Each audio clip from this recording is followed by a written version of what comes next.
Ah, proljeće. It's a beautiful day outside. The birds are singing, the flowers are blooming. On days like this, kids like you. Ah, proljeće. Predivan dan. Šta je moglo poći bolje? Ništa. Osim možda.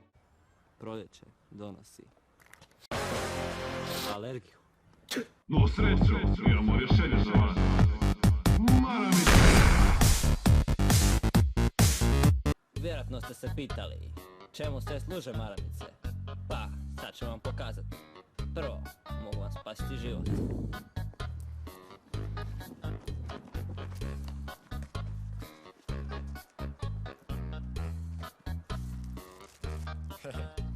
Mogu vam spasiti nove tenisice.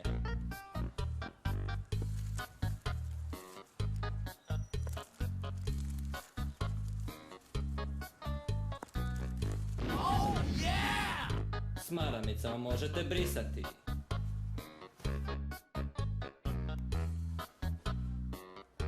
Jeste li uprljali knjigu iz matematike? E pa dobro, nemojte je ni brisati. Možete brisati proliveno mlijeko. A osim svega toga, maramice mogu još i nešto.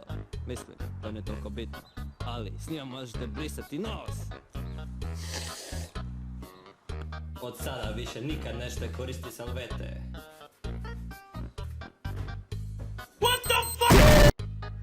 Ako nazovete odmah na broj 091 575 6012, dobit ćete još jedan...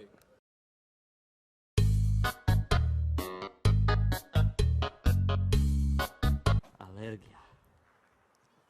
I ne mogu ja kihnuti.